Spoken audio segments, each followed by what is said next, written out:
اب سوال کریں گے یہ اقالہ کیا ہے؟ اے وہ ذات جو گناہوں کو اقالہ کر دیتی ہے. ہم خداوند متعال کے حضور التجا کر رہے ہیں کہ وہ ذات ہی ہے جو اقالہ کرنے والی ہے. یعنی کیا؟ یعنی میری خطاؤں سے، میرے گناہوں سے چشم پوشی کرتی ہے اور انہیں نظر انداز کرتی ہے. آپ دیکھیں صحیفہ سجادیہ کی 16ویں دعا کا باقاعدہ طور پر مضمون یہ ہے وَقَانَ مِن دُعَائِهِ علیہ السلام اِذَا اسْتَقَالَ مِن ذُنُوبِهِ، یعنی گناہوں سے اقالے کا مطالبہ کرنا خداوند متعال کے حضور. ایک اقالہ فقہ میں استعمال ہوتا ہے.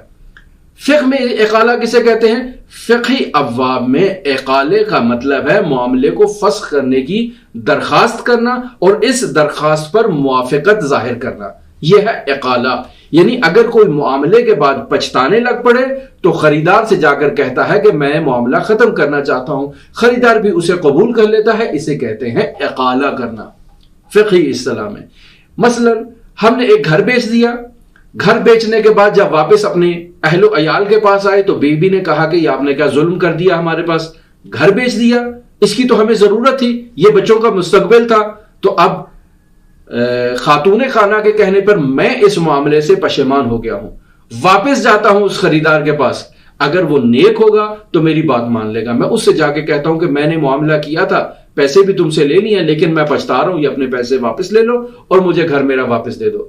اگر کوئی بد کردار آدمی ہوگا تو وہ کہے گا کہ نہیں، معاملہ ہو چکا، یہ میں نے تم سے لیا تھا، اب ڈبل قیمت پہ مجھ سے جو ہے وہ خرید لو تم.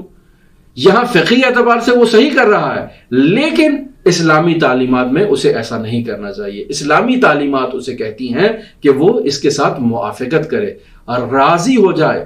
اقالے کی دوسری مثال، آپ مارکیٹ میں جاتے ہیں، جا کر دہی خرید کے لاتے ہیں، گھر واپس آتے ہیں اور خاتون خانہ کو جب دہی دیتی ہے تو وہ کہتی ہے کہ یہ تو بیٹا لے آیا ہے، آپ دوبارہ دہی لے آئے، یہ تو اضافی ہو گئی ہمارے گھر میں.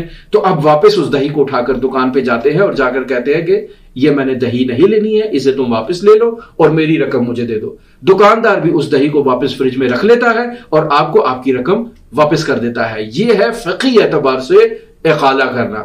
خداوند متعال کی ذات بھی ہمارے ساتھ ایسے ہی کرے، یعنی ہمارے گناہوں کو اقالہ کر دے. فقہی اعتبار سے معاملات میں اقالہ کرنا مستحب ہے.